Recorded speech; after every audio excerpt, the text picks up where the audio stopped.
박수 부탁드리겠습니다.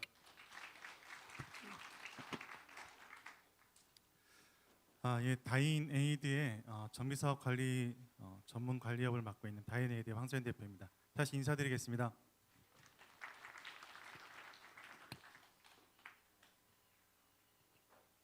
우선 시간이 좀 많이 오래 지체돼서 가신 분들 좀 있으신 것 같은데 저의 이야기 설명을 다 못 듣고 가신 부분에서 좀 아쉬움이 좀 있는 것 같고요. 그래서 좀 시간을 저는 좀 단축을 좀 해보도록 하겠습니다. 설명이 앞서서 저는 왜 이렇게 젊은 친구가 앞에서 과연 조합과 신탁 방식을 설명을 할지라는 좀 이제 또 의문을 갖고 계실 것 같은데, 저는 정비 사업을 시작한 지 한 15년 정도 됐고요. 이 정비 사업 전문 관리업자 회사를 만든 지 벌써 10년이 됐습니다. 아시는 것처럼 신탁 방식이 생긴 지는 오래되지 않았습니다. 그 전에는 저는 조합 방식을 위주로 전부 다 사업을 진행해 왔고, 아시는 것처럼 정비 사업이 제일 중요한 부분은 관리 처분 및 해산입니다. 저는 짧은 기간 안에 운 좋게 주로 사업 시행하고 관리 처분 그리고 해산도 2번을 해봤고요. 이런 조합 방식에 대한 풍부한 경험을 가지고 있고, 2016년도부터 신탁 방식이 생겼습니다. 그때부터 현재까지 여러 신탁사와 함께 여의도를 시작으로 해서 각종 서울, 성수동, 목동, 양천구, 상계동, 그리고 경기도 지방까지 신탁 방식에 대해서 지금 많이 진행하고 있기 때문에 어느 정비업체보다 신탁 방식에 대해서 좀 더 많이 알고 설명드릴 수 있을 것 같아서 저를 초대해 주신 것 같습니다. 그래서 이런 경험을 바탕으로 실제적인 제가 겪었던 경험과 사례를 토대로 좀 설명을 드리도록 하겠습니다.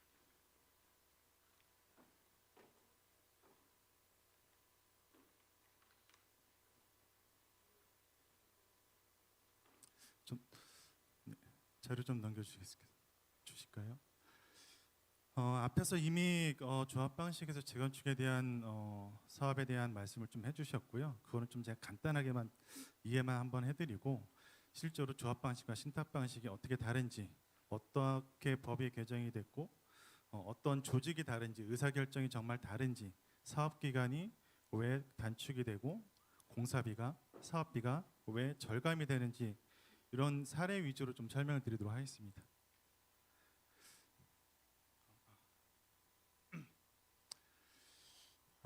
아까 이제 조합장님께서 아마 사무장님께서 말씀해 주셨는데, 재건축 사업의 법적 정의는 정비 기반 시설이 양호하고 공동주택이 열악한 곳에서 하는 곳이 재건축 사업입니다. 그래서 말씀 주셨기 때문에 넘어가고요. 법적인 정의이고 지금 이거는 실제적인 의미인데요. 이 재건축 실제 의미는 소유자 여러분들이 가지고 계신 토지 및 건축물을 출자해서 주택 건설 사업을 하고 손익을 출자 비율대로 나누는 사업입니다. 즉 주식 회사의 하나의 개념으로 보시면 될 것 같습니다. 그래서 이제 어느 소유자분들이 좀 궁금해서 말씀하시는 부분이, 과연 그럼 신탁 방식은 개발 이익에 대해서 신탁사가 다 가져가느냐, 또는 손실이 났을 때 신탁사가 다 책임을 져주냐, 이런 질문들을 하시는데요. 조합 방식이나 신탁 방식이나 동일합니다. 이 사업의 주체는 소유자고, 소유자 여러분들의 종전자산을 출자해서 그 비례 손익에 따라서 배분하는 이 사업입니다. 재건축을 하는 이유는 다양할 건데요. 생활 환경도 변했고요, 법규도 변했고, 경제 수준도 변했습니다. 결국은 하지만 이 재건축을 하는 이유는 미래의 자산 가치를 증식시키기 위해서 저희 재건축 사업을 진행하는 겁니다. 재건축에 대한 부분들은 좀 간단하게 좀 설명을 드리고요. 조합 방식과 신탁 방식이 언제부터 시작됐는지 명확하게 아시는 분도 있겠지만 다시 한번 좀 설명드리겠습니다. 조합 방식은 2003년도 7월부터 시행이 됐습니다. 우리가 알고 계신 재개발, 재건축, 밑에 있는 거는 그 전에 있었던 법이 합쳐진 게 도시 및 주거환경 정비법입니다. 이때부터 조합 방식으로 물론 LH라던가 SH에서 같이 공공의 성격으로 사업을 진행한 것도 있지만 대부분의 모든 현장이 조합 방식으로 사업을 진행해 왔습니다. 이러다가 2016년도 3월 달부터 신탁 방식이 시작이 됐습니다. 조합 설립을 위한 동의 요건 이상에 해당하는 신탁업자가 사업 시행자로 지정하는 것에 동의하는 때에는 신탁 방식으로 진행할 수 있게끔 2016년도부터 바뀌었습니다. 이거는 2016년도에 국토교통부에서 보도한 자료인데요. 일단 보시면 저희 2010년도 당시에 전국에 2,000개 현장의 정비구역이 있었습니다. 이 중에 수도권에 한 1,000여 개, 그리고 서울에 한 579, 한 4분의 1 이상이 서울에 모여져 있습니다. 하지만 상당수 사업장이 추진위 조합 이전 단계에 머무르고 있는 상황입니다. 아직까지도 저희가 가야 될 이 도정법은 절차법인데요. 추진위 조합 사업 시행과 관리 처분, 이주 철거, 착공부터 조합 이전 고시까지 하고 해산하고 청산하려면 많은 절차가 있는데 아직까지도 반절 이상이 추진위 조합 이전 단계에 머무르고 있다라는 게 국토교통부의 보도 자료입니다.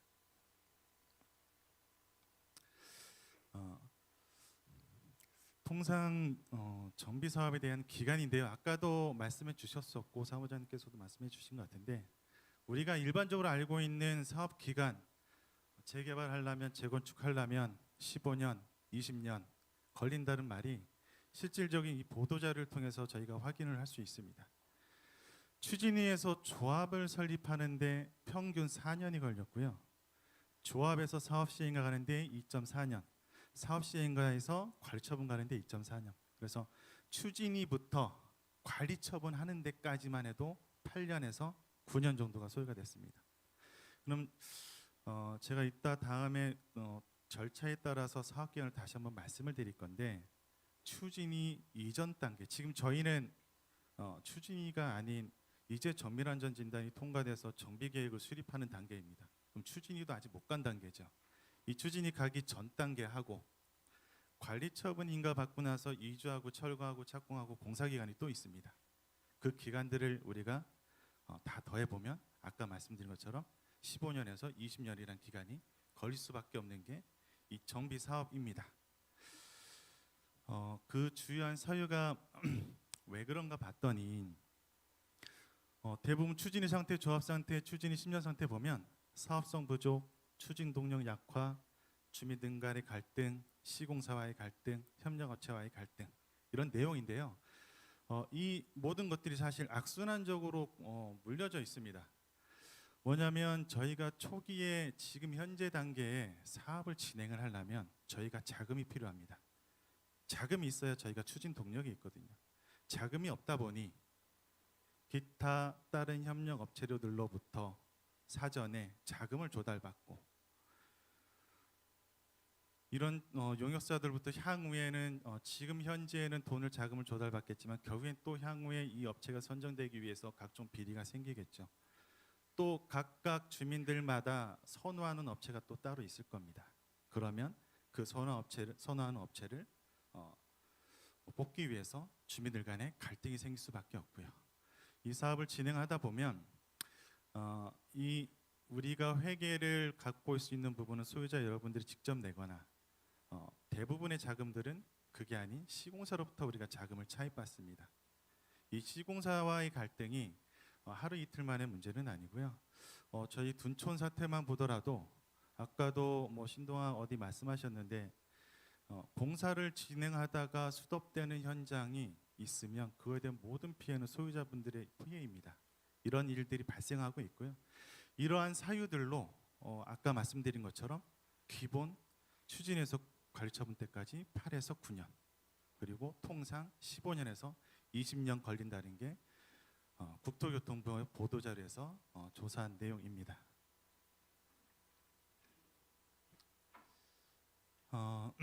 추진 절차인데요. 조합 방식과 그럼 신탁 방식이 과연 추진하는 절차가 다를까? 꼭 그렇지는 않습니다. 여기 보시면 노란 박스 안에 보시면 저희가 일반적으로 정비계획 수립하고 안전진단 진행하고 정비구역 지정이 되면 추진위를 승인받고 조합 설립을 합니다. 이 조합 설립한 후에 시공사를 선정하도록 되어 있는데요. 신탁 방식은 사업 시행자가 바로 조합의 성격을 갖고 있습니다. 그래서 사업 시행자는 추진위 승인을 받지 않아도 됩니다.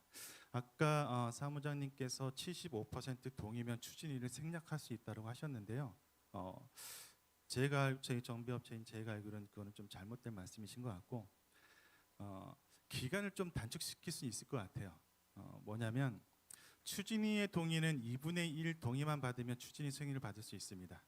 그리고 추진위 승인을 받은 후에 조합 설립을 해야 되는데요. 조합을 설립하기 위한 또 절차도 여러 가지가 있습니다. 소유자 여러분들한테 계략적인 추정 분담금을 산출을 해야 되고요. 이 산출을 하려면 협력업체도 필요할 거고 통지하고 동의받고 조합 창립 총회를 해야 되는데 최종 동의율은 4분의 3 이상을 받으셔야 돼요. 그러면 아까 말씀하셨던 것처럼 추진위 승인 때 75% 이상 동의를 받으면 조합 설립에 대한 추가 동의를 굳이 받지 않더라도 아까의 계략적인 분담금을 산출해서 통지하고 하는 절차를 다 거치지만 동의율이 우선 75%가 채워졌기 때문에 기간은 좀 단축될 수 있을지 모르겠으나 추진위 단계를 생략할 수 있는 것은 아닙니다. 물론 서울시의 자금이라던가 전문 관리인에 맡겨서 추진위를 생략하는 단계도 있긴 합니다.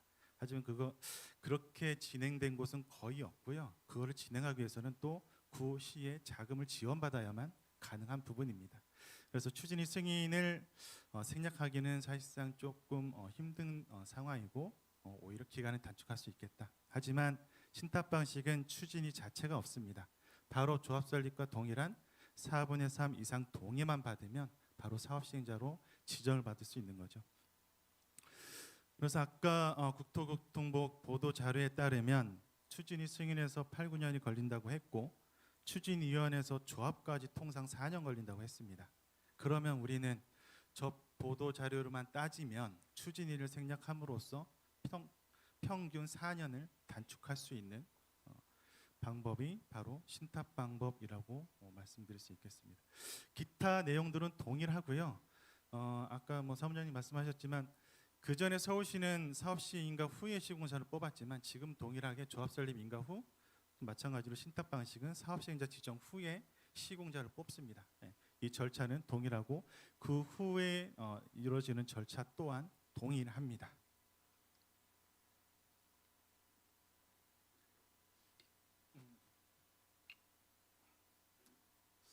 앞서서 이제 보도자료에서 추진 절차에 따른 소요 기간이 나왔는데요. 일단 그냥 빨리 결론적으로 말씀만 드리면 아까 추진이 이전 단계 그리고 관리 처분하고 나서 이주 철거 착공 공사하고 입주하고 해산하는 단계 이 모든 것을 거치면 결국은 적어도 최소 16년이 걸리는 게 이 정비 사업입니다. 그래서 저희가 이 사업 기간을 줄이는 것이 좀 되게 많이 중요한 부분이고요. 결국 사업 기간을 줄인다는 것은 사업비도 줄일 수 있는 부분입니다. 그러면 신탁 방식이 2016년도에 도입이 됐는데 과연 신탁 방식이 왜 도입이 됐는지 우리가 개정 이유를 한번 확인해 보겠습니다. 정비 사업이 사업성 저하 및 주민 갈등 등으로 지연 중단됨에 따라 공공의 역할 확대, 신탁업자 및 등등이 정비 사업 참여 허용을 통해 정비 사업을 원활하게 추진하고자 합니다라고 설명을 했어요. 아까 보도 자료가 2016년도 1월에 나왔고요. 이 신탁 방식이 16년 3월 달에 시행이 됐습니다. 물론 개정은 2015년도 9월 달에 개정이 돼서 시행은 2010년 3월인데 이 보도 자료와 이 도정법의 개정 취지가 조금 어느 정도 맞는 것 같아요. 이게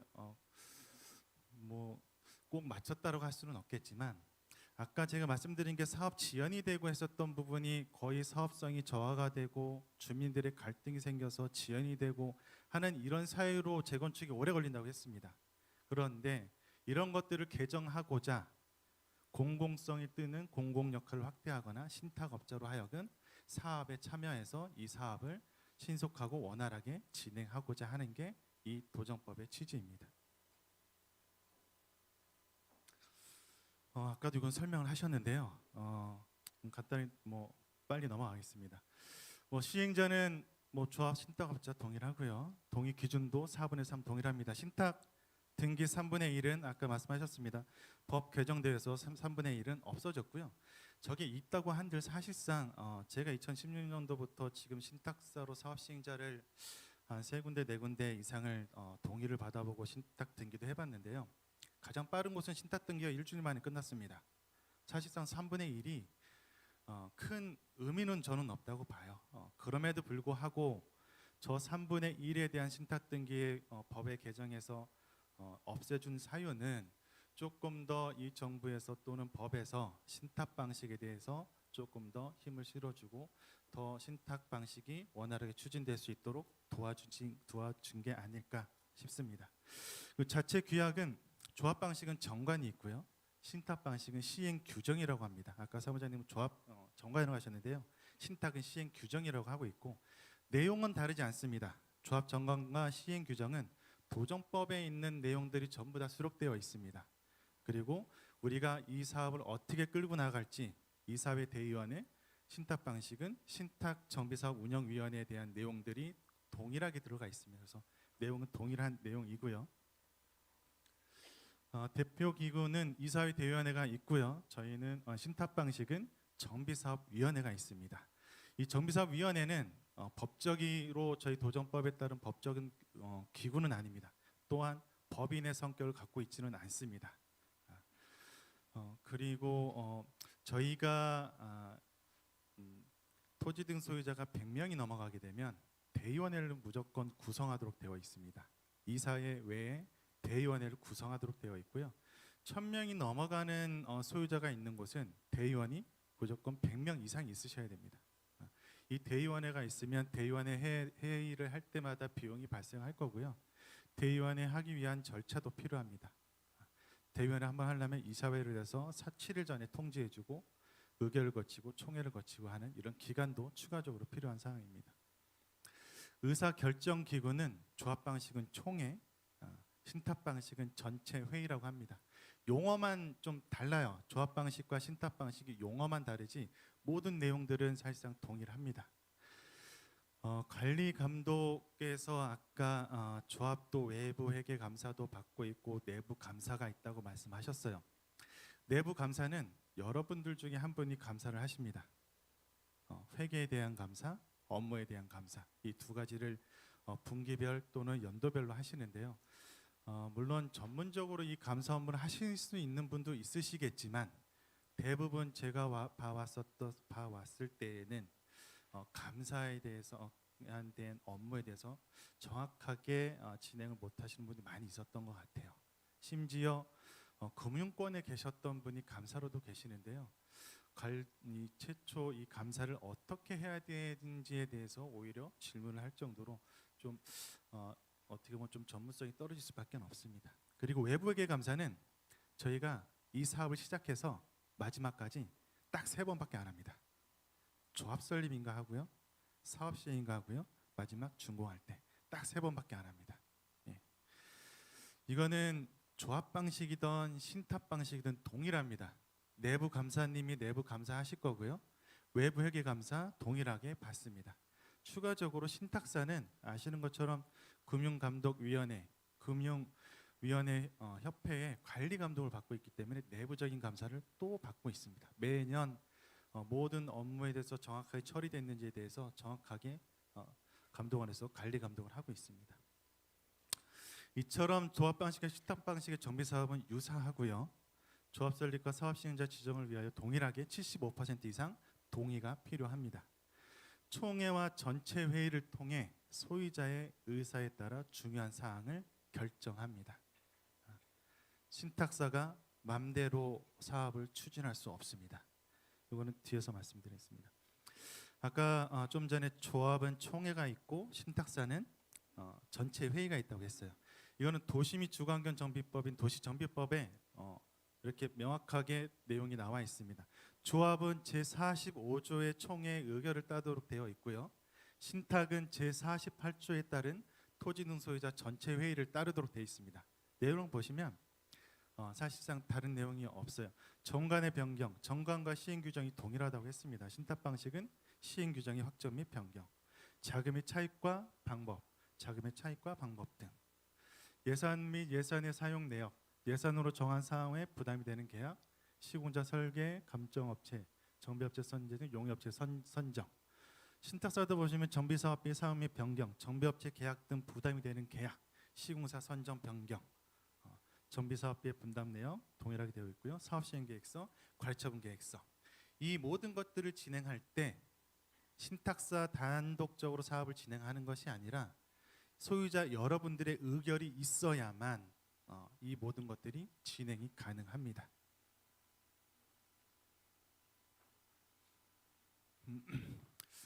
의견 수렴에 대한 방법인데요. 조합도 마찬가지로 조합의 조합장이 사업 시행자로서 이끌어 나가십니다. 거기에는 이사회 대의원회가 있을 거고요. 마찬가지로 협력업체 그리고 인허가청에서 인허가를 진행을 하게 됩니다. 그럼 신탁 방식에 대해서는 그럼 신탁사가 단독적으로 협력업체와 인허가를 진행하느냐? 아까 의사 결정에 따라서 신탁사가 진행한다고 했습니다.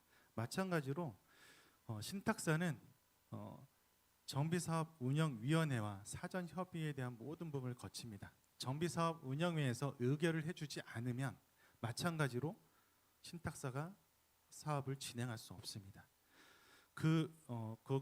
그거에 대한 내용은 조합 정관과 동일하게 시행 규정에 따라서 규정을 준수하면서 신탁사는 업무를 진행할 수밖에 없습니다. 따라서 조합 방식과 신탁 방식의 의사 결정 방법과 조직에 대한 부분이 전부 다 동일합니다. 그래서 소유자 의사를 취합하여 사업을 진행하고요. 협력업체의 업무를 지원받아 인허가를 진행하게 됩니다.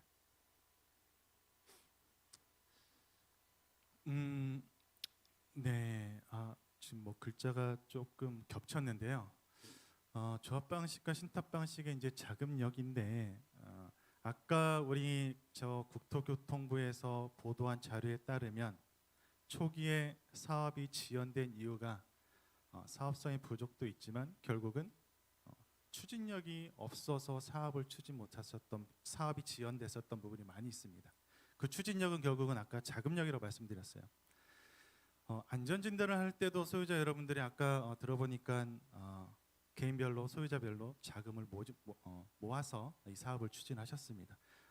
이제는 정비계획을 수립하는 데에도 몇 억이라는 돈이 들어갈 거예요. 기본 사업 5억 이상이 돈이 들어갈 겁니다.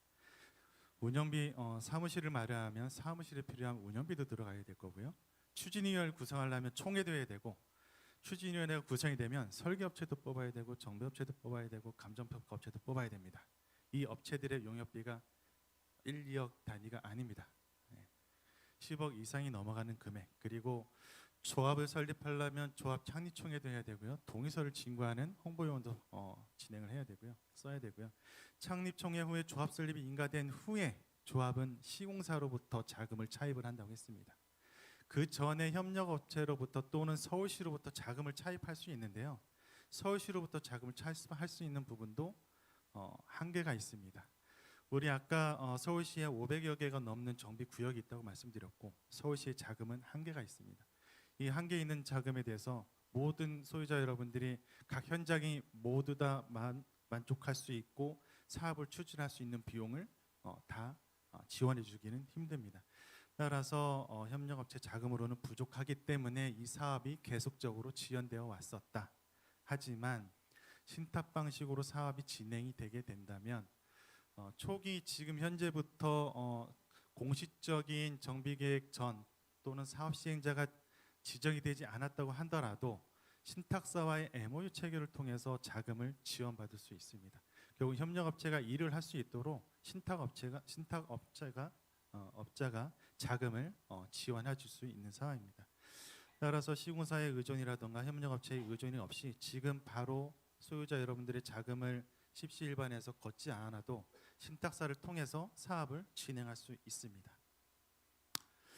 그게 좀 전에 말씀드린 이제 글씨가 겹쳤는데요. 업무 협약 체결로 사업비를 조달할 수 있습니다. 이 MOU는 다들 아실 거예요.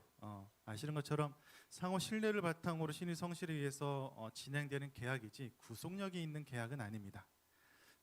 그럼에도 불구하고 신탁사는 이러한 MOU를 통해서도 사업비를 지원을 할 거고요. 만약에 사업이 진행되지 않을 경우 지급이 가능한 소유자 여러분들한테 돈을 내놓으라고 하는 것이 아니라 사업이 진행이 가능할 때 그 사업 주체를 통해서 사업비를 회수를 하려고 회수를 합니다. 아까 말씀드린 것처럼 신탁사의 선투입으로 신속한 사업 진행이 가능하고요. 이 모든 것들은 신탁사를 그러면 MOU를 체결한 걸로써 이 신탁사를 무조건 가야 되는 거냐? 신탁사한테는 좀 죄송한 말이지만 MOU를 체결했음에도 불구하고 아까 말씀드린 것처럼 구속력이 있는 계약은 아닙니다. 그리고 사업이 진행되지 않았을 때에는 언제든지 다른 사업 주체 통해서 자금을 청구할 수 있는 상황이기 때문에 사업 시행자가 75% 동의를 받아서 사업 시행자가 지정되지 않는 한 MOU 체결은 언제든지 계약을 해지할 수도 있고 신탁사도 변경도 할 수도 있고 다시 조합 방식으로 돌아갈 수도 있습니다. 그건 소유자 여러분들이 판단하실 수 있는 상황입니다.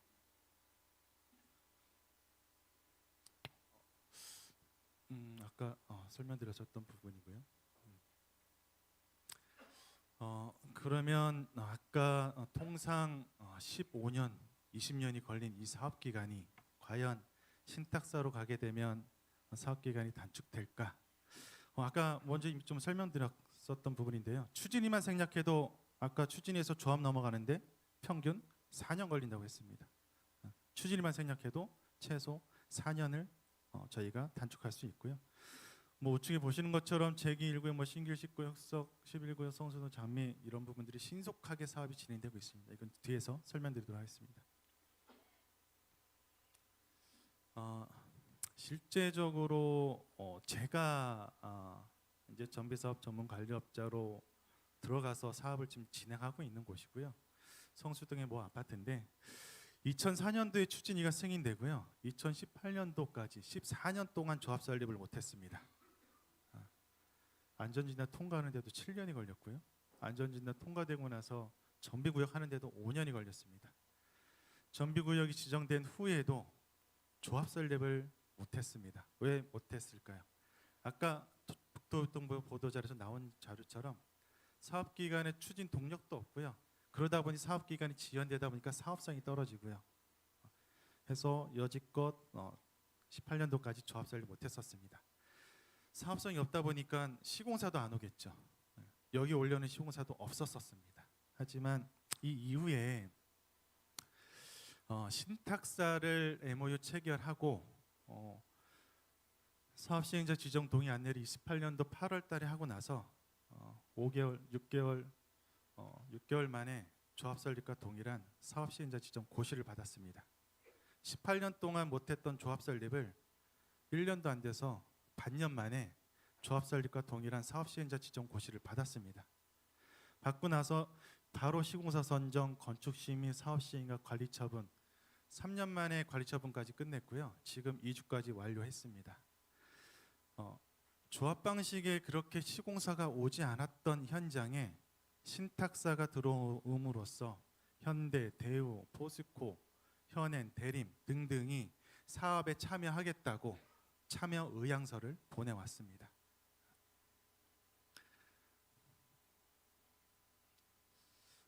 이런 아까 말씀드린 것처럼 사업 기간으로서 소유자 여러분들한테 18년, 15년, 20년 걸리는 이 사업 기간을 신속하게 진행하면서 줄일 수 있는 방법이라고 말씀드릴 수 있고요. 사례로서 좀 말씀드렸었습니다. 그러면 조합 방식과 신탁 방식에서 가장 중요한 아까 뭐 과도한 신탁 수수료라는 부분도 이제 말씀하셨는데요. 과연 왜 그러면 신탁 방식과 조합 방식의 공사비가 차이가 나는지, 그리고 차이가 나면 과연 얼마나 나는지, 왜 나는지에 대해서 좀 설명을 드릴 건데요. 주거환경연구원이라는 곳에서 매년 신탁사가 생긴 이래로 신탁 사업이 진행된 이후로 매년 조합 방식과 신탁 방식에 대한 공사비를 이렇게 보도 자료로서 발표하고 있습니다. 이건 2011년도 자료인데요. 이제 표가 있어서 좀 가져왔고요.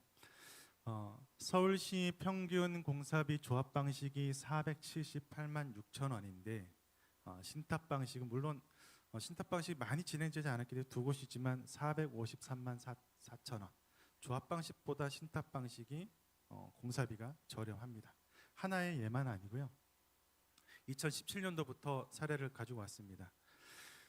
2017년도 서울 평균이 478만 원 정도였고 전체 평균이 420만 원인데 신탁 방식은 390만 원. 서울에 비해서 18% 정도 그리고 평균 7% 정도가 저렴했고요. 2018년도에도 마찬가지로 약 서울 평균 14%, 평균으로 6%, 19년도에도 서울 평균에서 약 10% 그리고 전체 평균 5% 정도 저렴했습니다. 최근에도 최근에 조합 방식 서울 강남 서초에서 뽑는 데서 평당 1,000만 원 넘어가는 현장도 많이 보셨을 거예요. 그거는 뭐 일부일 수도 있고요. 2020년도 아시는 것처럼 저희 세계 전쟁으로 인해서 공사비가 급등했습니다. 그때도 마찬가지로 조합 방식 플러스 신탁 방식도 공사비가 증가된 부분은 있지만 여전히 조합 방식과 신탁 방식에 대해서 갭 차이가 오히려 더 많이 벌어진 조사를 볼 수 있습니다. 이거는 뭐 제 개인적인 조사가 아니고요. 전체를 주거환경연구원에서 조사해서 발표한 자료입니다.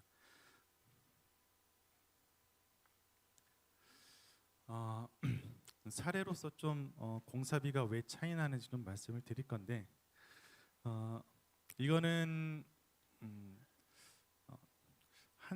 이제 동일한 이제 서울 안에서 조합 방식과 신탁 방식에 대해서 시공사를 선정한 사례입니다. 동일한 시공사를 선정을 했고요.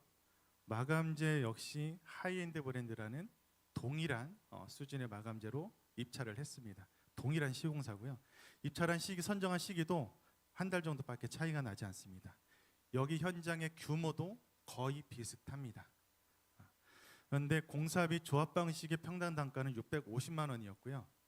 신탁 방식은 56만 8천 원이었습니다. 동일한 시공사가 동일한 시기에 조합 방식과 신탁 방식에 제한한 시공사 공사비가 이렇게 차이가 났습니다. 약 13% 감소가 됐고요. 실제로 여기가 규모가 작은 현장이다 보니 조합 방식 대비 총 공사비로 보면 121억 원 정도가 절감이 됐습니다. 그러면 아까 뭐 여러분들 알고 계시겠지만 과도한 신탁사 수수료로 인해서 사업비가 증가될 거라고 좀 생각을 하시거나 아까 설명도 들으셨을 건데요. 아까 121억 원을 절감할 수 있다고 말씀을 드렸어요. 여기에 신탁 수수료가 약 40억 정도밖에 안 됩니다. 그래서 실질적으로 총 사업비 80억 원을 절감할 수 있는 사례였고요. 토지 소유자당 5천만 원씩 이렇게 돌려드릴 수 있는 사례입니다. 여기는 아까는 이제 조합과 신탁에 대한 사례였고 조합이 이제 사업 대행자 방식으로 조합이 사업을 진행하다가 신탁사를 선정해서 사업 대행자 방식으로 변경한 구역인데요. 이미 보도자료에서 많이 보셨을 겁니다. 대전에 뭐 주공 아파트인데 성공 사례로서 좀 나와 있죠. 여기는 이미 조합에서 굿모닝 힐이라는 브랜드 아마 생소하실 거예요. 동문건설이라는 곳인데요. 동문건설에서 관리 처분을 이미 했습니다. 저 숫자가 관리 처분을 한 숫자예요. 도급공사비 3,260억 원이고요. 평당 단가가 377만 원이었습니다. 이렇게 사업을 진행하다가 사업이 잘 진행이 됐으면 굳이 신탁사를 뽑아서 새로 진행하지 않았었겠죠. 내부적으로 시공사와의 갈등이 있었었고 무슨 문제가 있었기 때문에 신탁사를 선정을 해서 사업 대행자 방식으로 선회를 했고 그로 진행하면서 관리처분 변경을 했고요. 관리처분 변경하기 이전에 시공사를 변경을 했습니다. 시공사를 변경을 했는데 관리처분 한 후보다 더 그 지난 관리처분 변경을 하는 이 시기면 관리처분 했을 때보다 시공사를 나중에 뽑았습니다. 그럼 우리가 일반적인 상식은 시공사의 물가 상승은 계속 올라갈 수밖에 없고, 이때 관리처분 때 시공사보다 사실상 후에 뽑는 시공사 단가가 올라가야 되는 게 상식입니다. 그럼에도 불구하고 더군다나 우리가 생소한 동문 굿모닝 힐이 아닌 이편한 세상이라는 우리가 다 알고 있는 브랜드죠. 이편한 세상을 들어오면서 도급 공사비도 3,200억 원, 60억 원에서 2,861억 원으로 약 400억 원을 절감을 했습니다. 뿐만 아니라 그렇죠. 평당 단가가 아까 사례와 또 공교롭게도 약 13% 정도 감소가 됐습니다. 여기도 그러면 우리가 지출만 볼 수도 있지만 동문 굿모닝 힐이라는 브랜드보다는 이 편한 세상으로 감으로써 우리가 조금 더 좋은 가격에 시장에서 거래가 되겠죠. 이에 따라서 우리 수입이 좀 증가가 됐고요. 수입이 한 138억 원이 증가가 됐고, 아까 사업비, 공사비 플러스 신탁 수수료를 주고도 사업비가 340억 원이 절감됐습니다. 총 478억 원 조합원들한테 마찬가지로 한 5천만 원 정도가 절감된 사례입니다. 그러면 과연 왜 신탁 방식은 공사비가 저렴할까요? 우리가 아는 것처럼 LH의 주공 아파트일까요? 마감재가 다를까요? 결코 그러지 않습니다. 우리 공사비 안에는 우리가 예전에는 지금 예전에 아마 재건축을 하신 분들은 아실 건데요. 시공사가 공사비를 제한할 때 세 가지를 제한했습니다. 순수 공사비, 금융비용, 철거비용, 이 세 가지를 시공사가 예전에는 제한했었어요. 근데 지금은 시공사 공사비 하나로 제한합니다. 그러면 지금 하나의 금융비와 철거비가 없어졌을까요? 아니죠. 하나에 전부 다 포함되어 있는 겁니다. 지금 현재 조합 방식에는 순수한 공사비에 여기 밑에 있는 각종 금융비용, 리스크 비용들이 전부 다 들어가 있는 거죠. 그래서 아까 신탁 방식에서 조합 방식과 공사비가 차이 나는 거는 이 밑에 있는 분양경비 밑에 있는 부분에서 차이가 납니다. 그래서 시공사와 신탁과 조합 방식의 마감재의 차이는 없습니다. 마감재는 직접 공사비 안에 다 들어가 있습니다.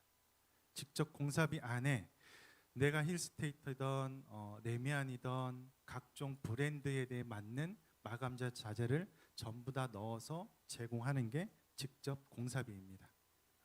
이 외에 아까 말씀드린 것처럼 공사비 안에 금융비용, 각종 리스크 비용 이런 것들 분양 경비가 들어가 있습니다. 시공사가 나쁜 게 아니고요. 우리 조합 방식의 한계입니다. 우리가 자금을 차입을 하는데 아까 말씀드린 것처럼 시공사로부터 자금을 차입한다고 말씀드렸어요. 소유자 여러분들이 각각 몇십억, 몇백억, 몇천억이 되는 돈을 우리가 자금을 조달할 수 없습니다. 시공사로부터 자금을 조달합니다. 언제? 시공사가 선정이 되면. 조합 설립 후에 시공사를 선정하면 그때부터 사업비를 조달받습니다. 그 전에 썼었던 모든 비용을 시공사로부터 자금 조달을 받습니다. 그러면 시공사는 이 돈을 언제 회수할까요? 어떻게 회수할까요? 분양이 나중에 우리가 사업이 다 되고 관리 처분하고 이주 철거 착공해서 소유자 여러분들의 분담금을 내시거나 일반 분양하는 수입이 들어와야 이 돈을 썼었던 자금을 회수할 수 있습니다. 그러면 아까 우리 사업 기간이 10년 이상 걸린다고 했죠. 적어도 착공까지 들어가려면 10년 이상이라는 기간이 필요할 거예요. 그럼 시공사는 몇백억이라는 돈을 사전에 투입을 하고 언제 받을지 모르는, 과연 받을 수 있을지 모르는 이 비용을 선투입을 합니다. 그러면 그거에 대한 이자가 발생하겠죠. 그런 이자의 비용이 이런 금융비용 안에 들어가 있습니다.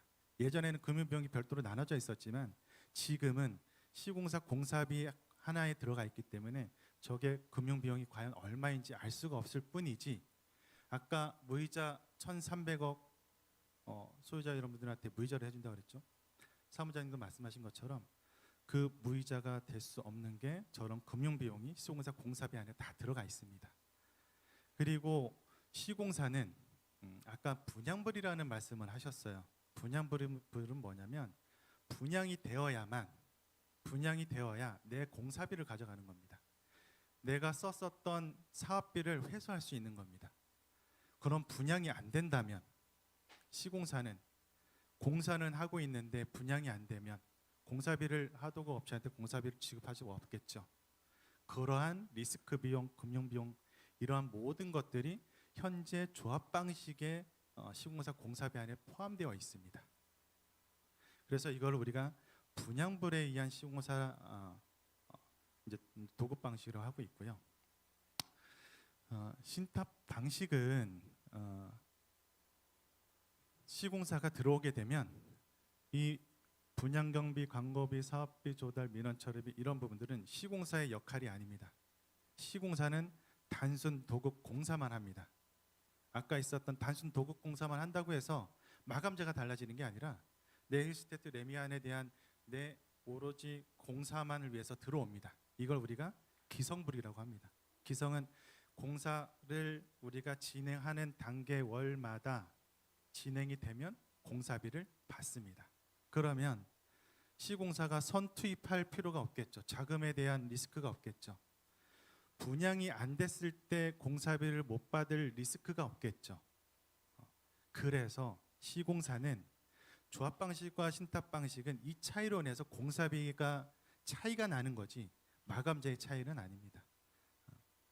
그래서 아까 성수동에 있는 뭐뭐 아파트에 조합 방식의 시공자가 안 왔었어요. 근데 신탁사가 들어오면서 현대, 대림, 대우, 포스코가 우리 사업에 참여하겠다고 했습니다. 왜? 공사만 하면 되니까. 분양에 대한 리스크가 없으니까. 사업비 조달에 대한 리스크가 책임이 없으니까. 그래서 신탁 방식의 시공사들이 선호하는 것도 있습니다. 물론 시공사가 신탁 방식을 좋아하지 않는 부분도 있어요. 그거는 뭐 그건 볼 때 이제 시공사의 이윤이라던가 각종 뭐 그런 사항들이 있겠죠. 하지만 시공사도 이런 분양 경기가 안 좋을 때는 신탁사를 찾습니다. 왜? 아까 말씀드린 것처럼 금융에 대한 리스크, 분양에 대한 리스크를 시공사가 떠안을 필요가 없으니까. 그래서 공사비가 낮은 거다. 그러면 이 각종 분양 경비, 광고비, 사업비 조달, 민원 처리비가 없느냐? 없는 건 아닙니다. 우리 사업비에 포함이 됩니다. 하지만 시공사가 공사비 안에 저 금액을 얼마 넣었는지는 몰라요. 우리는 저 금액이 적정하게 나갈 수 있도록 신탁사는 확인을 할 수 있습니다. 직접 발주를 하게 됩니다. 따라서 리스크 비용 이런 부분들이 적기 때문에 조합 방식에 의한 시공사 공사비가 높을 수밖에 없다. 구조적인 문제 때문에 그렇습니다. 시공사가 결코 나쁘다는 이야기는 아니에요. 아마 자료가 제가 아까 바꾼 자료는 아닌 것 같은데 그러면 신탁 방식에 의해서 그런 공사비만 줄어드느냐? 결코 그렇지는 않죠. 저도 협력업체로서 업무를 하고 있는데요. 사실 어떻게 보면은 그렇게 좋지 않습니다.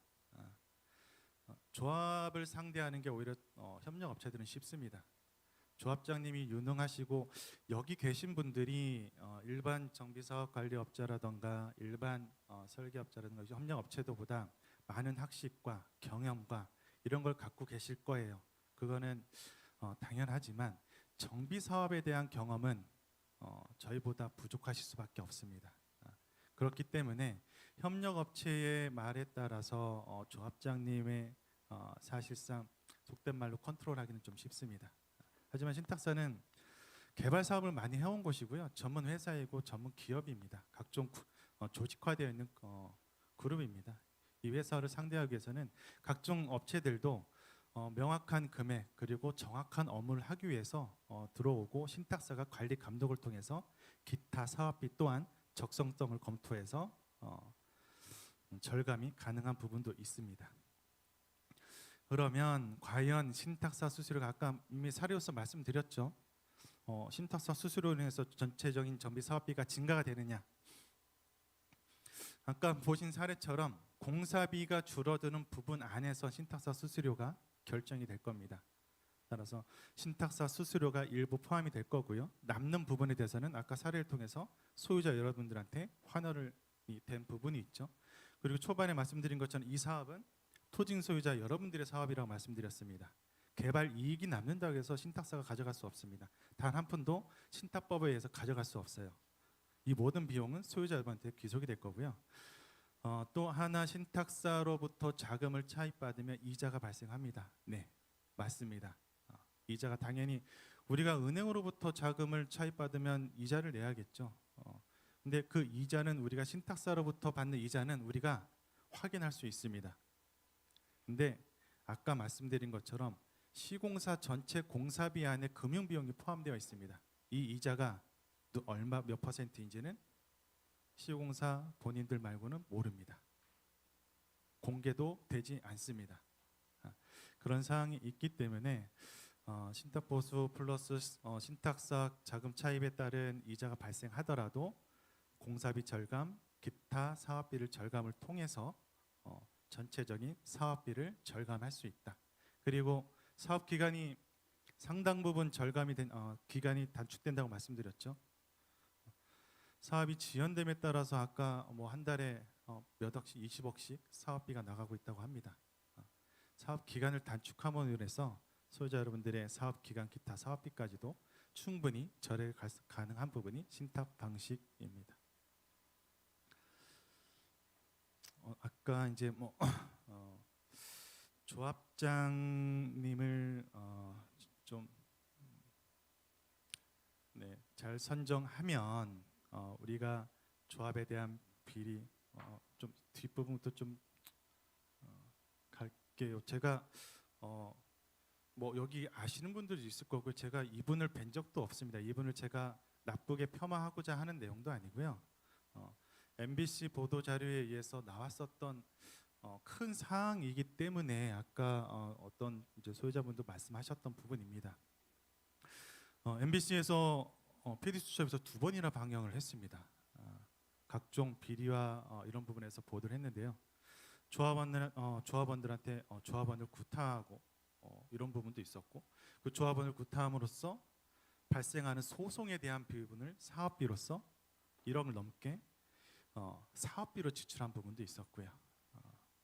그리고 아크로 리버파크에 있었던 부분이 원베일빌로 가면서 거기 아크로 리버에 있었던 협력업체가 똑같이 원베일로 협력업체가 넘어갔고 아까도 말씀하셨지만 PM 업체 내가 예전에 알고 있었던 동료가 차린 하나의 회사에 협력업체에 준 돈이 100억이 넘는 돈을 주고 이러한 문제로서 좀 나왔었고요.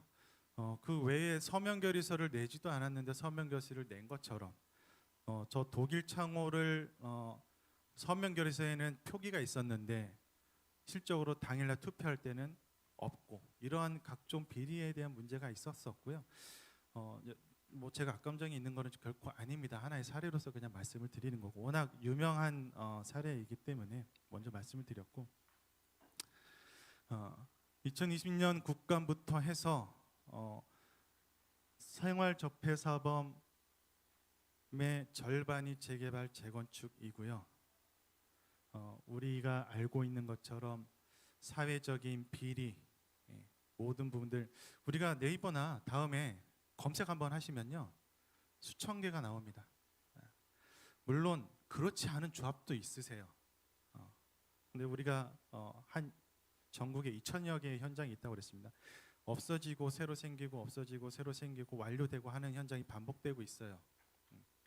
그럼에도 불구하고 이런 비리들이 몇천 개씩 뉴스가 나온다는 거는 우리 생활에서 깊숙하게 박혀져 있는 비리임은 분명한 것 같습니다. 이걸 조합에서는 과연 조합장님이 어떻게 투명하게 잘 진행하실 수 있을까 사실 좀 의문이 들기도 하는데 물론 잘 진행되는 곳도 있습니다. 모든 게 저렇지는 않습니다. 하지만 이러한 불필요한 걱정을 신탁사가 있으면 아까도 말씀드린 것처럼 신탁사는 금융투자 협회 금융감독원의 관리 감독을 받는다고 했습니다. 1년마다 감사도 받고 있고요. 하기 때문에 투명한 사업 관리가 가능하고 각종 사례들이 나오고 있습니다. 아까 강남에 사례가 없다라고 말씀을 하셨어요. 사례가 없을 수밖에 없죠. 아까 우리 사업이 몇 년 걸린다고 그랬죠? 15년, 20년 걸린다고 했습니다. 신탁 방식이 생긴 지 이제 6년, 7년 됐어요. 그럼 초기부터 시작해서 마무리될 수 있는 현장이 과연 있었을까요? 7년 만에? 그나마 지금 빨리 진행하고 있는 게 3년 만에 관리 처분하고 지금 2주에서 공사를 시작한 게 2018년도입니다. 그래서 사업 기간이 절대적인 기간이 없었기 때문에 성공된 완성 준공된 사례가 적다. 물론 사업 대행자 방식으로 아까 대전에 있는 거는 이미 준공까지 다 끝났습니다. 사례가 있긴 해요. 저거는 근데 오롯이 사업 시행자 방식이 아닌 조합이 있는 상태에서 신탁사를 선정해서 조합 대행자 방식으로 사례가 하나 있기는 합니다. 그래서 지금 계속적으로 이런 사례들이 계속적으로 생기고 있고요. 여의도가 됐던 목동이 됐던 서울에서도 여의도에서는 14개 단지 중에 지금 거의 전부 다 2개, 3개 빼고는 신탁 방식을 진행하고 있습니다. 뉴스에도 보신 것처럼 목동도 대부분의 현장이 신탁 방식으로 사업을 진행하고 있습니다. 그렇게 진행하는 데 이유는 분명히 있을 겁니다.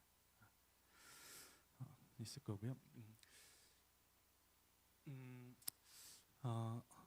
그래서 제가 신탁 방식에 대해서 좀 설명드린 부분 생각보다 좀 많은 시간이 좀 지체가 됐는데 조합 방식과 신탁 방식에 대해서 고루 경험을 해본 사람으로서 조금 더 소유자 여러분들한테 이해가 될 수 있도록 좀 설명드리려고 했는데요. 설명이 부족했는지는 모르겠습니다. 이렇게 설명을 좀 마치도록 하고 혹시 궁금한 사항 있으면 질의응답 받도록 하겠습니다. 네, 안녕하세요. 10동 509 지금 살고 있습니다. 몇 가지 조금 질문을 드리고 싶은데요. 제일 먼저 드리고 싶은 거는 아까 MOU 무산이 됐을 때에 사업비를 회수하는 게 그냥 시행사한테 받아도 된다 뭐 이렇게 하셨는데 사실은 MOU가 언제 무산이 되는지는 사실은 정확하게 알 수가 없는 상태에서 아직 시행사가 정해지지도 않았는데 그럼 그동안에 이자가 발생할 거 아니에요? 그럼 그런 이자들까지 다 포함해서 시행사로부터 받아야 될 것 같은데 맞나요? 현재 MOU 단계에서는 제가 여지껏 2016년도부터 현재까지 진행해 왔을 때 이자는 없었습니다. 사업 시행자가 지정이 되고 실제로 전체회의 의결을 받아서 자금이 지탱해야 이자가 발생했었지 그 전에 MOU 체결해서 사업 시행자 지정 때까지 사업비 제출한 거에 대해서는 여지껏은 이자가 없이 진행을 해왔었던 경험이 있고요. 과연 그럼 사업 시행자가 나중에 없을 때 넘겨질 때 과연 이자가 발생할지 여부는 그거는 아직까지 저도 이 MOU 체결을 해서 공식적으로 사업이 진행되지 않은 곳은 없고요. 한 군데가 있는데 거기는 아직까지도 별도로 청구를 하지 않았습니다. 한 곳이 있는데요. 여의도에서 한 곳이 있는데 거기를 아직까지 진행하다가 사업 방식을 조합 방식으로 바꿔서 진행을 하고 있습니다. 그럼에도 불구하고 쓴 사업비에 대해서 조합에다가 청구하지 않은 사례도 있습니다. 네, 감사합니다. 한 가지만 더 여쭤보겠습니다. 아까 사실은 지금 그 건축비 관련해서 조합 방식일 때에 건축비가 신탁 방식보다 늘어나는 이유가 결국에는 비용에 대한 리스크를 그 건축 그 회사가 그 사업비 안에 넣음으로써 나온다고 하셨는데요. 결국에는 근데 이 전체 재건축에 들어가는 모든 비용을 시행사가 부담을 하느냐 대부분을 아니면은 결국 신탁사가 처음에 부담을 하느냐의 지금 차이로 저는 이해가 되거든요. 조합 방식과 신탁 방식이. 그러면은 결국 신탁 회사도 그 많은 비용을 어디선가 가지고 와야 될 거고 아마 대부분 PF 대출 같은 형태로 가지고 올 것 같은데 그 안에 그럼 거기 안에서도 많은 리스크와 비용이 있을 텐데 그거를 신탁 회사는 그러면 어떻게 그 건설사보다 적게 가지고 가게 되는 건지 좀 그런 의문이 좀 들거든요. 거기에 대해서 좀 설명해 주실 수 있을까요? 예, 뭐 다음에 있는 신탁사가 더 자세하게 설명드릴 수 있을 것 같긴 한데요. 어, 일단 아까 제가 말씀드린 것처럼 신탁사가 자금을 차입해 오면서 PF 형식으로 갖고 오지는 않은 걸로 알고 있습니다. 우리가 일반적인 PF 방식은 이자가 비싸죠. 근데 제가 여지껏 경험했었던 시공사의 이자는 적어도 6%에서 6.5% 이상으로 알고 있습니다. 공식적으로 발표하고 계약을 할 때 했었던 계약서들 내용을 토대로 보면, 물론 지금 같은 상황은 금리가 PF 같은 경우는 지금 뭐 10%까지도 가까이 육박하고 있는 경우도 있을 겁니다. 또는 아예 PF가 일어나고 있지도 않죠. 이런 거를 제외하고 신탁사가 갖고 오는 신탁 자금에 대해서는 PF 형식이 아니라 자체 조달도 할 수 있는 신탁사가 있고요. 물론 회사채 발행을 하거나 어떤 형식으로 갖고 오는 방법이 있긴 하지만, 제가 여지껏 경험했었던 신탁사의 이자율은 제가 시공사의 6.5%, 6%보다는 저렴한 금액으로 안내를 드렸고, 신탁사는 사업 시행자 지정돼서 매월 우리가 대여하고 있는 이율을 매월 고지를 해줍니다. 소유자 여러분들한테. 그래서 이율을 매월 확인할 수 있을 거고요. 그걸 제가 경험했대서 확인했을 때는 일반적인 PF나 시공사 갖고 오는 이자보다 그렇게 비싸지는 않았던 것 같습니다. 죄송합니다. 한 가지 조금 방금 전에 생각이 난 게 하나 있었는데, 제가 알기로 이거 조금 비용하고 좀 다른 문제인데, 제가 알기로 지금 그랑자이가 조합이 해산이 안 되는 이유 중에 하나가 상가와의 지금 소송 관련된 이슈들 때문에 원래 이제 준공까지 다 났는데도 지금 그 해산이 안 되고 있고 거기에 대한 비용이 발생하고 있는 걸로 알고 있습니다. 그럼 만약에 지금 저희 현대 여기서도 상가가 있는데 그런 어떤 분쟁이 발생을 했을 때 소송이나 이런 것들이 준공 때까지 만약에 안 끝나면은 이 신탁 방식은 어떻게 되는 건가요? 모든 사업 절차는 동일합니다. 소송이 있으면 이 사업은 끝날 수가 없어요. 신탁 방식이든 조합 방식이든 동일합니다. 다만 하나 말씀드리고 싶은 건, 제가 해산을 2번을 해봤습니다. 네, 한 현장에서 아까 이제 해산하고 청산으로 아까 넘어간다고 사무장님께서도 말씀하셨어요. 해산하고 청산에서 넘어갈 때 청산이 과연 몇 개월 안에 청산을 하겠느냐, 아직도 10년이 넘고 20년이 넘었는데도 청산을 안 한 조합이 아직도 있습니다. 왜? 남은 돈이 있어서 그렇습니다. 이 남은 돈을 소유자 여러분들한테 돌려드리면 돼요. 근데 안 돌려드리고 청산 기간을 계속 끌어가면서 급여를 받아가십니다. 실제로 제가 해산을 했을 때 총무님과 좀 많이 다퉜던 경험이 있는데요. 자금에 대해서 오픈을 해야 제가 해산을 하고, 청산에 대한 여유 자금을 적정한 수준을 남겨놔야 되는데 자금에 대해서 저한테 오픈을 안 하시고 몇 달을 끌으신 적이 있어요. 그래서 그거를 결국은 회계사를 통해서 자금을 확인하고 해산을 해드린 경험이 있는데, 결국 해산을 하고 청산을 해갈 때 조합 방식에서 물론 법으로 1년 이내에 해산하도록 되어 있습니다. 하지만 청산에 대한 규정은 아직까지는 없어요.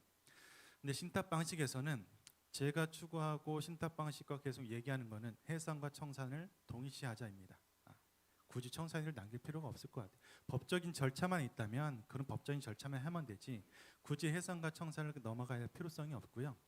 더구나 신탁사가 지금 있는 상황에서 제가 계속 하고 있는 경험을 토대로 말씀드리면, 아까 있었던 14년 된 이 동안 조합 설립 못하고 3년 만에 관리 처분 인가를 한 이 현장에 소송이 단 한 건도 없었어요. 일반 조합 같은 경우는 상상할 수 없는 상황입니다. 조합장을 상대로는 언제든지 해임할 수 있고요. 언제든지 소송을 진행할 수 있지만 아무것도 아닌 걸 가지고서, 물론 잘못된 거 가지고는 해임을 해야 되겠죠. 근데 이런 각종 소송으로 인해서 사업이 지연이 되고 비용이 발생되고 일부러 해산을 하지 않기 위해서 소송을 하는 경우도 있습니다. 그런 것들을 막기 위한 게 신탁사가 전문 기관으로서 소송이 들어오지 않도록 하나의 버팀목이 될 수 있지 않을까, 이렇게 생각이 듭니다. 네, 시간 관계상 한 분만 질문 받겠습니다. 네, 저 21동 소유주입니다. 그 신탁 방식하고 조합 방식에 대해서 이제 대략 설명을 들었는데요. 그 사례로 이제 드셨던 이제 성수 아파트 같은 경우는 뭐 조합 방식에서 지지부진했던 사업이 뭐 신탁 방식으로 바뀌면서 갑자기 뭐 수익성도 좋아지고 급물살을 타게 됐다 이렇게 설명을 하셨는데, 사실은 이제 뭐 아파트 그 지역이 무슨 땅값이 오른 것도 아니고 사람들이 뭐 동일이 바뀐 것도 아니고 뭐 전반적인 여건이 크게 바뀌지도 않았을 텐데 어떻게 그렇게 사업성이 좋아졌는지 그게 사실은 의문이거든요. 그게 이제 신탁사가 개입을 하면서 그런 이제 사업성 이제 호전시키는 그런 거를 하셨다고 말씀을 하셨다는 것 자체가 약간 의문이 들고요.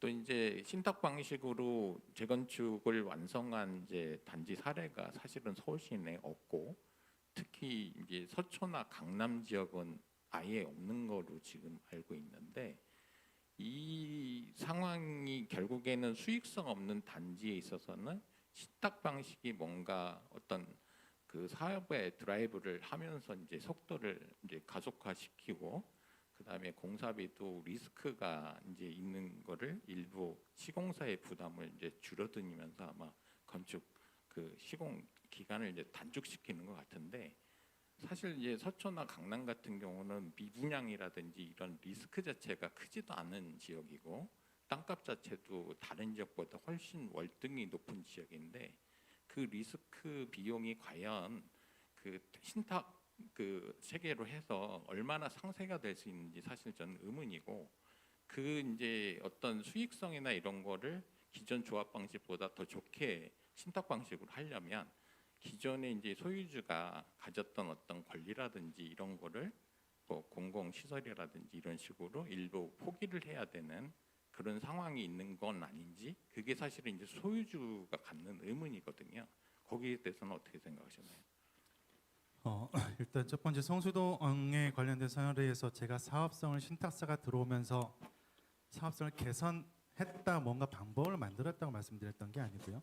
일단 첫 번째로 시공사 공사비에 대해서 설명을 하면서 사례로서 설명을 드렸고, 조합 방식과 신탁 방식의 신탁 수수료를 줌에도 불구하고 사업 수익이 더 낮기 때문에 소유자 여러분한테 사업성이 좋아졌다고 말씀드린 거고요. 뿐만 아니라 신탁사가 이 재건축 사업은 각 단계마다 사업이 진행되면서 가격이 올라갑니다. 아까도 제가 이 재건축을 왜 하냐고 설명을 드렸을 때 미래의 가치를 증식하기 위해서 이 재건축을 하고 있는데요. 각 단계가 진행될 때마다 가격이 오릅니다. 재건축이 안 되는 지역보다 안전진단 통과된 곳이 오르게 되고 있고요. 안전진단 통과된 곳보다 조합 설립된 곳, 조합 설립보다 시공사 선정된 곳이 가격이 점점 올라갈 수밖에 없습니다. 성수동 같은 경우에는 14년 동안 조합 설립 못했고요. 시공사가 참여하지 않는 사업이었어요. 왜? 사업성이 없었으니까요. 시공사들이 판단했으니까요. 그럼에도 불구하고 신탁사는 이 사업을 충분히 끌어갈 수 있다고 판단을 했고, 신탁사가 들어오니 시공사가 들어왔고, 이러한 분위기와 같이 그전에 썼던 종전 가격도 올랐죠. 플러스 그때 당시에 전반적인 이 부동산에 대한 분위기도 좋아지는 시기였습니다. 그런 시기도 잘 탔었던 부분도 있고요. 두 번째로 왜 강남 서초에는 이 신탁 방식이 없을까?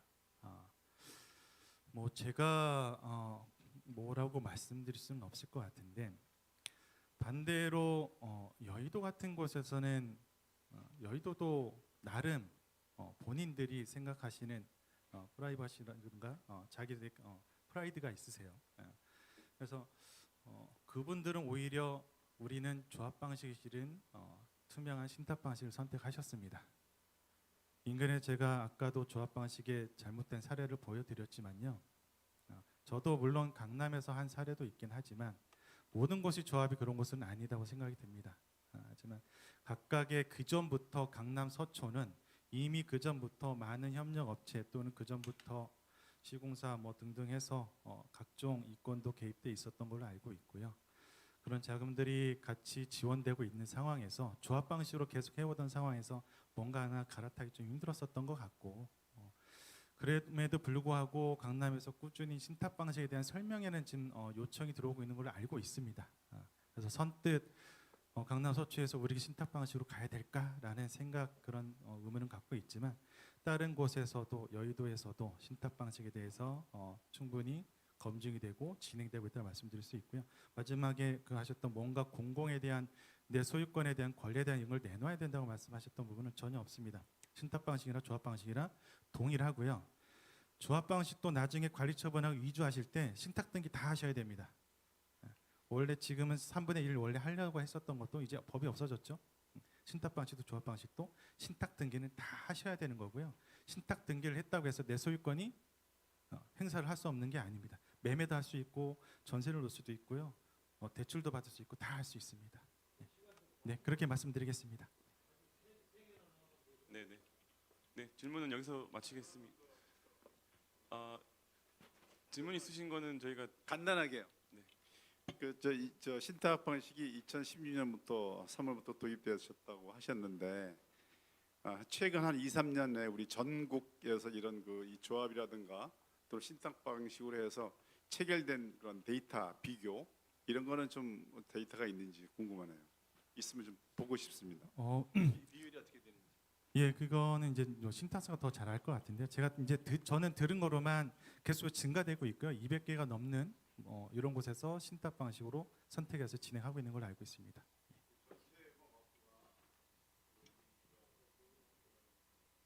네.